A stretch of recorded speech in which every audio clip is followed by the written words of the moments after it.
آپ کے کراچی والے جب ادھر آئے تھے یہ فیصل واؤڈا، اور میں اس کا گواہ ہوں، جب اندر آئے تو مجھے کہا کہ وہ آپ کا مرکز، میں نے کہا یہی ہمارا مرکز ہے، تو مجھے بتایا بابا جی یہاں پہ رہتے تھے، میں نے کہا کہ یہاں پہ رہتے تھے، وہ سامنے ان کا گھر ہے، تو کہہ رہا کہ آپ اسعد صاحب جو ہے امیر محترم کا نام لیا وہ بھی یہاں پہ رہتے ہیں، میں نے کہا حضور وہ بھی یہاں پہ رہتے ہیں، تو سامنے وہ چھوٹا سا کمرہ تھا، تو اسی کمرے میں جب بٹایا تو ادھر ادھر دیکھنے لگا، اسی وقت ان پر ہیبت طاری ہو گئی، اور پھر جب وہ امیر محترم آئے، بات تو ہم اس کو پہنچا چکے تھے مذاکرات میں، جو انہوں نے ہمیں آفرز دیے، یہ کراچی ہے اور یہ بات میں نے بار بار کی ہے، اور الحمدللہ پھر اللہ کے گھر میں اور پھر اتنی ذمہ داری کی جگہ پر جھوٹ بولنا یہ بہت بڑا جرم ہے، اور یہ بار بار میں نے پشتو میں اردو میں یہ ہے سوشل میڈیا پر کہ انہوں نے ہمیں کہا نا کہ آپ اس معاہدے سے پیچھے ہٹ جائیں تو ہم آپ کو یہ دیں گے، ہم آپ کو یہ دیں گے، تو ہم آپ کو یہ دیں گے، بہت ساری انہوں نے ہمیں آفرز کیے، سینٹ بھی دیں گے، ہم آپ کو آن دا اسپاٹ جتنا پیسہ آپ مانگتے ہیں ہم آپ کو پیسہ بھی دیں گے، اور یہ نہیں کہ ہم یہ پیسہ اس لیے دے رہے ہیں کہ ہم آپ کو خرید رہے ہیں، نہیں، آپ تو ماشاءاللہ دین کا اتنا کام کر رہے ہیں کہ ہم یہی چاہتے ہیں کہ ابھی آپ ایک مسجد میں کر رہے ہیں تو ہم آپ کو بازار میں لے کے چلے، ابھی آپ صرف پاکستان میں کر رہے ہیں تو ہم چاہتے ہیں کہ آپ جو ہے نا دنیا میں گھومے پھرے، اس کو بھی ہم پاسپورٹ دیں گے، آپ کو بھی وہ پاسپورٹ دیں گے، تو آپ کو ویزوں کی بھی ضرورت نہیں رہے گی، آپ گھومے پھرے، اس مشن کو آگے بڑھائے، اپنے مساجد کو پیسے دے، اپنی مدارس کو دے، اپنے شہداء کو دے، اس پہ آپ دین کی خدمت کرے، اس طرح کی، اور آئندہ کے لیے تیسری جو سب سے بڑی انہوں نے دی، آئندہ کے لیے ابھی سے جو بھی قومی حلقہ ہو، جو بھی صوبائی حلقہ ہو، وہ ابھی سے آپ ہمیں بتائیں کہ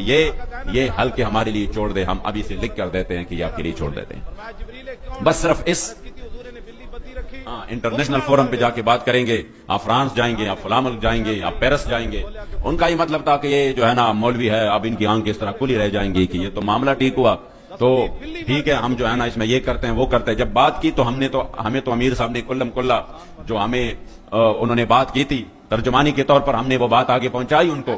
کہ ہمارا تو مقصد یہ نہیں ہے، ہمارا تو مقصد یہی ہے کہ جو ہمارے سامنے معاہدہ ہو چکا ہے اس پر عمل اب کیسا ہوگا، تو جب انہوں نے بات 3 دن تک ادھر رکا رہا اور 3 دن یہ مسلسل کوشش کرتا رہا، سبز باغ دکھاتے رہے، اور پھر ہر طرح، تو آخر میں کہا میں امیر صاحب سے ملنا چاہتا ہوں، تو میں نے کہا بات تو وہی ہوگی جو میں نے آپ کو کہہ دی ہے، کہہ رہے نہیں میں تعزیت کرنا چاہتا ہوں تاکہ ان سے میں تعزیت کروں، میں نے کہا تعزیت ہو سکتی ہے، تو جب آئے اور پھر امیر صاحب سامنے تو انہوں نے پہلے دعا کی، تو دعا کے بعد کہا کہ میں نے تو ان کو ایک بات کی تھی تو وہ آپ کو بتائی، امیر صاحب نے کہا جی بتائی ہے، تو کہہ رہا کوئی تو آپ مانے نا، میں نے تو اپنے وزیر اعظم صاحب کو بالکل کہا تھا کہ میں یہ مسئلہ منواؤں گا ان سے اور میں حل کر کے آ جاؤں گا، تو آپ نے تو 3 دن میں نے یہاں پہ گزارے، تو کم از کم ایک بات تو آپ مان لینا، تو امیر صاحب نے کہا کہ کہہ رہا میں کہ اپنے وزیر اعظم کے پاس کچھ تو لے کر جاؤں نا، کچھ تو لے کر جاؤں، چلو ایک بات تو مانے نا، ایک بات مانے، آپ اس سے پیچھے ہٹ جائیں تو ہم آپ کو دے سکتے ہیں سب کچھ، تو امیر صاحب نے کہا نہیں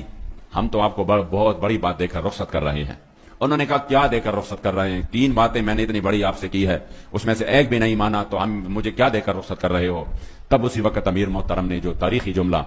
ارشاد فرمایا جس پر ہمیں انشاءاللہ فخر رہے گا، اور وہ جملہ بار بار کہہ کر میرے ایمان کو تازگی مل جاتی ہے، اور مجھے تحریک پر اپنے قائد پر فخر ہے کہ آپ نے اسی وقت فرمایا کہ نہیں جا کر اپنے وزیر اعظم کو کہہ دو کہ 1450 سال بعد بھی